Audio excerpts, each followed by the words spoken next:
Actualidad, espectáculos, negocios, deportes, todo en TV Radio Miami, la nueva televisión.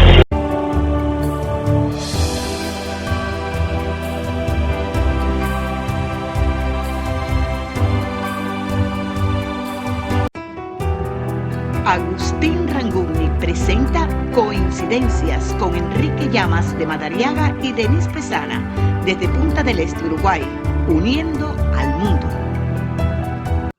Muy bien, y como es habitual, nuestro contacto con los Estados Unidos de América y desde allí el señor Agustín Ranguni. Buen día, Agustín, ¿cómo estás? Muy buen día, Enrique. Buen día, Denise. Hola, ¿Cómo estás? día. ¿Todo bien? Muy bien. Bueno, aquí hay un sol espléndido. El tiempo está cambiante, ¿no? Porque llueve, de repente se pone negro, de repente nos amenaza un huracán, pero hoy es un día realmente brillante, con un sol espectacular. Así que a disfrutarlo se ha dicho. Acá también, mucho sol, pero con frío, obvio. ¿Ah, Mucho sí? sol y frío. Sí, mucho Sí, sol, sí, pero frío. con frío. Aquí no. Mañana aquí no. más. Hoy están dando máximas que en algunos lugares van a llegar a los 20 grados, pero están diciendo que para los últimos días de la semana quizás tengamos nieve en Uruguay, que es muy raro. Es muy raro. Mirá qué bien, mirá qué bien. Bueno, pero es lindo para disfrutarlo de vez en cuando, ¿no? De vez en cuando. Bueno, Agustín, perdóname antes que nada. sí. Llegó acá una información, dice, basada en agencias de Estados Unidos, que hay una leve recuperación en las encuestas de Trump. ¿Qué es así? ¿No es así? Te tengo que ser honesto, si es cierto, no la tengo. De alguna manera algo se dijo, pero no se confirmó. En realidad, por el momento, los datos oficiales que podemos darle cierta certidumbre es que Biden está llevando varios puntos de ventaja en todo el país a Donald Trump. Esto llegó, ¿no? Llegó junto con una convocatoria de Michelle Obama. En la Convención Demócrata. En la convención, diciendo que era una barbaridad que lo puedan reelegir al autoritario de Trump, etcétera, etcétera, que por eso estaba. Bueno, llegó todo junto. Sí, todo eso, por supuesto. Vos sabés que ayer se llevó a cabo el primer encuentro oficial, donde se llevó a cabo a través de la internet, y hubo realmente mucho entusiasmo y mucho convencimiento de que se viene un triunfo demócrata. Muy bien. Muy bien. Bueno, tenemos un invitado especial hoy. ¿Cómo? Perdón, Edith. Sí, eso te estaba preguntando. ¿Quién nos está acompañando? Nos está acompañando un personaje realmente interesante. Es un joven, Sai Chaya, licenciado y profesor en ciencia política. Estudia en el núcleo de Medio Oriente de la Universidad Austral. Así que lo tenemos allí para que le podamos consultar sobre lo que está pasando en el Líbano, que la última noticia de hace unos días es la renuncia del primer ministro. Said, ¿cómo te va? Buen día. ¿Qué tal? ¿Cómo estás? Buen día. Digo, más que estudiar en el núcleo, lo dirijo, pero siempre aprendo de mis alumnos también, por supuesto. Qué bueno, qué bueno. Muy bien. Bueno, Muy felicitaciones. Bueno, te escuchamos, Said, ¿qué está pasando en el Líbano? Bueno, básicamente lo que sucedió fue que tuvimos hace 2 semanas atrás una explosión que en realidad ha sido de alguna manera como el cierre de una serie de crisis que han estado atravesando al Líbano, una crisis de largo plazo, que ha sido la crisis política, este problema de representación, luego una cuestión de mediano plazo, que ha sido la crisis económica presente, por lo menos en el ciclo 2018 y 2019, a eso se le sumaron las protestas que comenzaron en octubre, luego el confinamiento por el coronavirus, que terminó de reventar la economía libanesa, y finalmente la explosión, ¿no?, de este edificio en la zona del puerto, que implicó la muerte de por lo menos 177 personas, 30 desaparecidos, 6.000 heridos, y causó la renuncia del gobierno del primer ministro Hassan Diab. Bueno, duro, ¿y ahora qué va a pasar, por favor? Porque el panorama está duro. Llegó hasta allí el presidente francés Macron, no fue muy bien recibido. Hay otras naciones de Europa que quieren ayudar al Líbano. ¿Cuál es la perspectiva de ahora? Y un dato más, el Papa Francisco donó $200.000. ¿Mm? Sí, bueno, también viste que hubo una donación de Amal y George Clooney, porque ella es del Líbano. Sí, sí, así es. Sí, la esposa de George Clooney es libanesa, Amal Al-Abdin. Sí, yo creo que el Líbano no puede salir de esto, por lo menos en su crisis económica, sin un fuerte apoyo internacional. Y ese es, en parte, también un problema en el cual el Líbano queda atrapado en estas diferencias entre Oriente y Occidente. Fíjate que hace algunas semanas atrás, cuando todavía no había sucedido la explosión y todavía se estaba debatiendo en Líbano la cuestión de la recuperación económica, quién iba a ser el artífice de la recuperación económica, el secretario general de Hezbollah, Hassan Nasrallah, dijo, es el momento de mirar hacia el este, en referencia claramente a China y al acuerdo que Teherán había firmado con Beijing, es decir, los capitales chinos están para ayudar a la recuperación de la economía libanesa. Inmediatamente llega a Beirut el canciller francés diciendo, bueno, aunque el Líbano no cumpla, ¿no?, con las promesas que le ha hecho al fondo, estamos dispuestos a seguir colaborando con él, y mucho más después de la explosión, ¿no es cierto? Esta tendencia se ha agravado. De alguna manera el Líbano queda atrapado, ¿no?, en esa grieta entre China, en esa disputa entre China y el Occidente, ¿no? El Líbano queda ahí atrapado. ¿Qué es lo Ahora, que viene Said, ahora? Sí.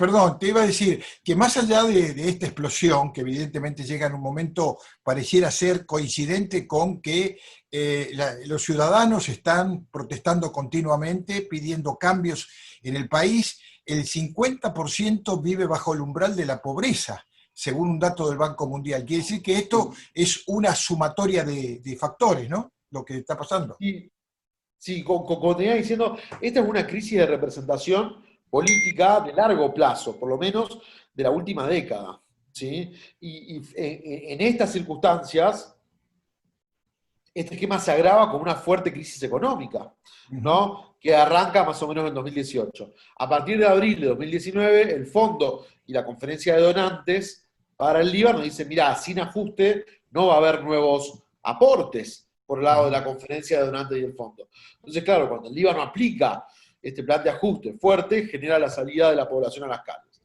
Y esto dispara la renuncia del primer ministro. Luego, la crisis del coronavirus termina por sepultar la economía libanesa con números, como esto que estás diciendo vos, en torno al 50% de pobreza, que hasta octubre, que es cuando toca las encuestas nacionales, digamos, que miden este tipo de cosas, no vamos a tener la certeza, pero sí, en realidad los porcentajes de pobreza que se están manejando son de entre el 50 y el 60% de la población después de la crisis económica agravada por el confinamiento.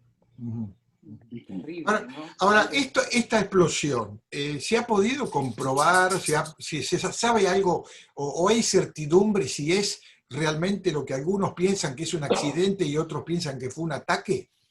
Bueno, mira, por ahora, si bien yo no descarto que pueda haber sido un ataque, no lo descarto de plano, digamos, la verdad es que la evidencia abrumadora indica que esto fue, no sé si un accidente, sino más bien un acto de negligencia grave por parte del gobierno, de un cargamento que llevaba 7 años en el puerto.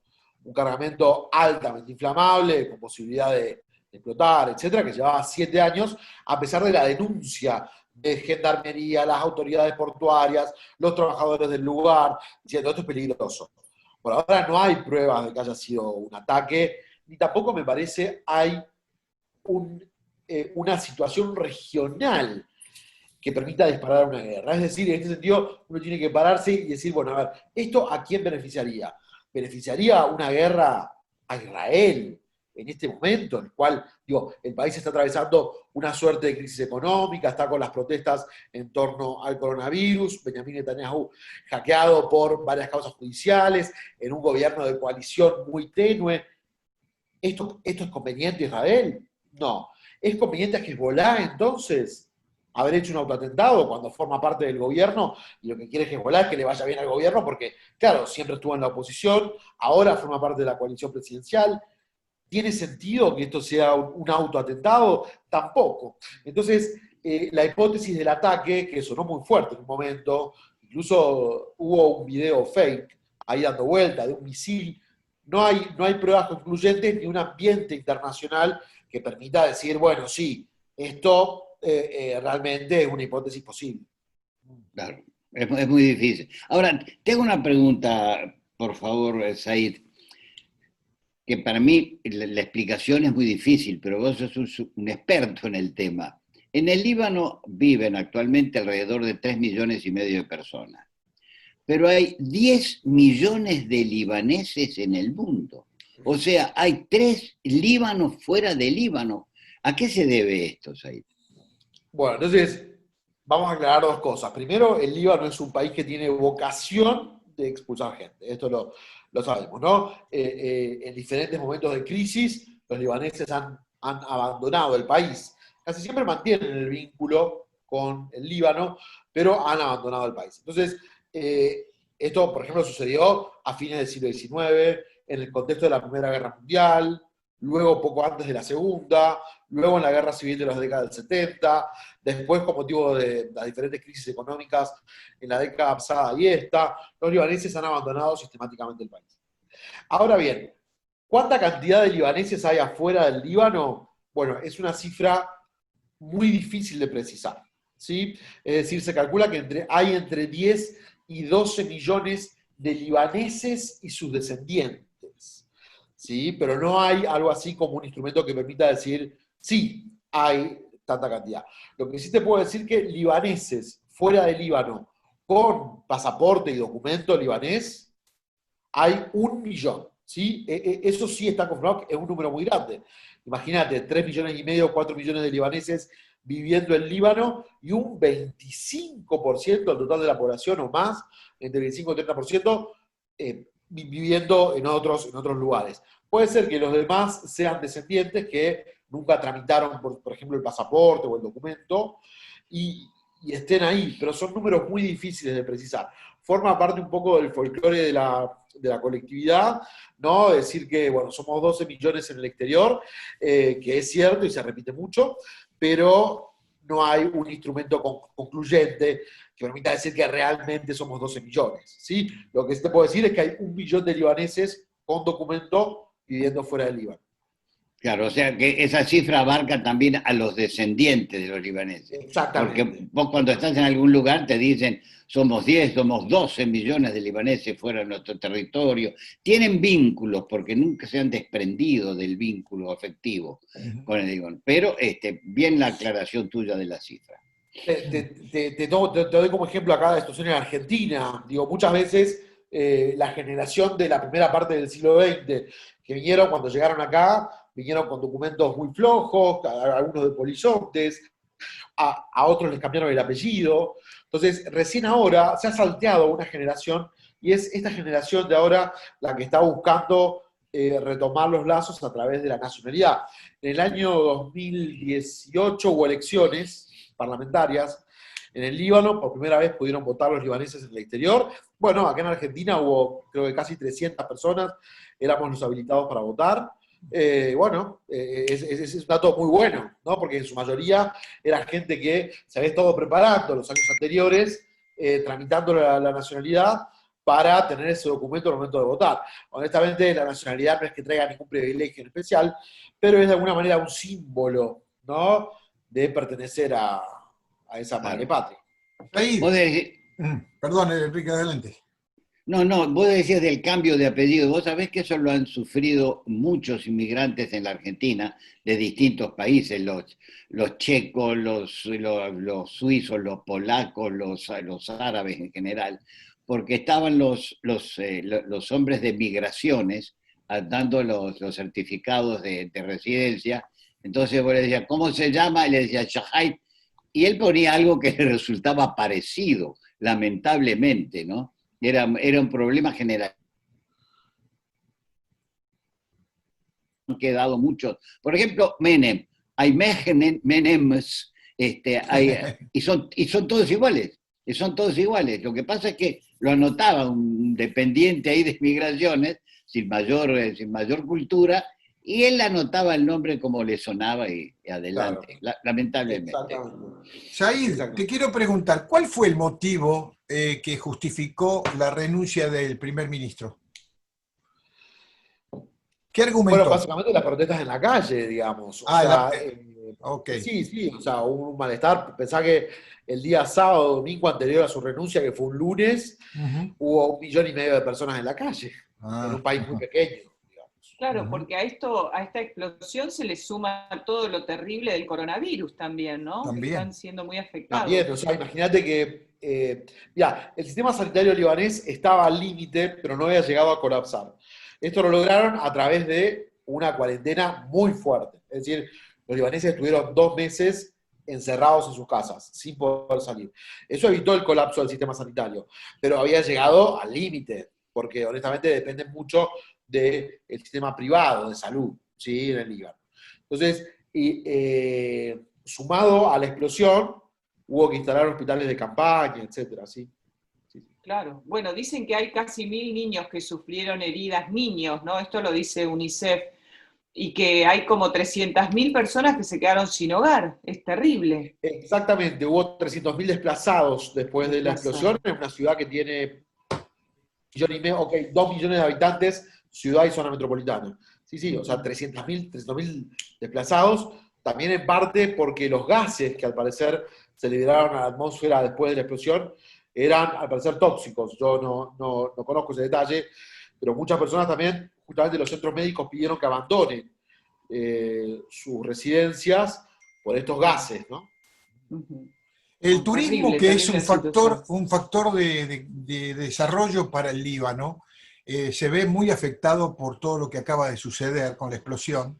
Representa una quinta parte del PBI, el 20%. Está sufriendo además las consecuencias de que la explosión dañó el 90% de los hoteles en Beirut. ¿Qué futuro tiene este sector con esta realidad? El año está perdido, claramente, el año está perdido. Sí. De todas maneras, pensá que las playas de Beirut no son las mejores del Líbano y el visitante, digamos que habitualmente va al Líbano en búsqueda de playas, que son realmente muy buenas, lo hace en el extremo sur del país o en el extremo norte del país, donde están las mejores playas de ahí, ¿no? Las playas de la zona de Beirut no son de calidad, pero como es un país muy pequeño, suele ser el lugar a donde hacen base todos los turistas y van a los diferentes lugares por el día. Pensá que en 2 horas, en menos de 3 horas, podés estar en cualquier rincón del país, ¿no? Entonces, esto sin duda va a agravar la crisis y además, digo, por una cuestión estructural, pensá que es un país que depende un montón de las importaciones y creo que en el puerto, no sé, ingresaban el 40% de los alimentos del país, entre el 30 y el 40% de los alimentos del país. Ahora el puerto se ha trasladado provisoriamente, el puerto central, al norte, a la ciudad de Trípoli. Esto va a acarrear otro tipo de dificultades, es decir, Beirut está conectada por autopistas con el resto de las ciudades, no así la ciudad de Trípoli. Los gastos de acarreo también van a implicar un aumento del precio de los productos. Es decir, un escenario de mucha incertidumbre, ¿no? Lo que se necesita acá, me parece, es un proceso eleccionario que genere un nuevo gobierno y ese nuevo gobierno que haga las reformas que tiene que hacer, pero me parece que sin pasar por las urnas es muy difícil que puedan recuperar la credibilidad o que puedan tener un gobierno firme que pueda, digamos, llevar adelante el plan de recuperación del país. Claro, todavía no se ha fijado la fecha de elecciones, ¿no? Ahí no hay fecha fija. No, a ver, el primer ministro dijo que él proponía, el primer ministro renunciante, dijo, yo voy a convocar elecciones, voy a pedirle al Parlamento que convoque elecciones en los próximos 60 días. ¿Sí?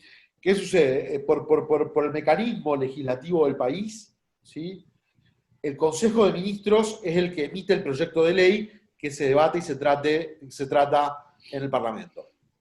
Esto después, o sea, esto fue antes de su renuncia. Es decir, él renuncia presionado por la población. Es decir, no hay un Consejo de Ministros que pueda elaborar un proyecto de ley para enviar a la legislatura. Entonces, hasta que no haya un nuevo gabinete, no va a haber elecciones. Claro, Perfecto. complicado, muy complicado. ¿Qué decías, Agustín? Perdón. No, justamente le iba a preguntar, porque sé que el Parlamento es fundamental para armar el grupo de dirigentes, ¿no? De ministros del país. Pero ¿cómo se compone ese Parlamento? O sea, van a buscar reemplazar al presidente y a los integrantes del gabinete de ministros, ¿con este mismo contexto o cambiaría el Parlamento? El Parlamento tiene 128 bancas, Sí. la mitad, o sea, 64 son para los cristianos y la otra mitad para los musulmanes. ¿Sí? El Consejo de Ministros, en general, representa a la alianza mayoritaria del Parlamento, como en todos los regímenes parlamentarios. La mitad de las bancas de los ministerios tienen que ser para cristianos y la otra mitad de las carteras para los musulmanes, también se tiene que respetar eso. El primer ministro es musulmán sunita, el titular del Parlamento, de la Cámara de Diputados, es musulmán chiita, y el presidente de la República, que tiene un cargo bastante ceremonial, pero que bueno, tiene algún poder, es cristiano católico o recto maronita. Claro, el 40 y pico % de la población del Líbano es cristiana, ¿no? Ahora, ¿me dejás hablar un poquito? Ya estamos en el cierre. Con un tema que siempre me intrigó a mí en el Líbano, que me lo contaron en el Líbano. Los fenicios que salen del Líbano llegaron a América mucho antes que Colón. Y incluso hay restos de naves fenicias antes de Colón en Brasil. Esto que me contaron, ¿qué asidero tiene, por favor, Said? Bueno, mira, sí, yo también he leído al respecto algunos artículos,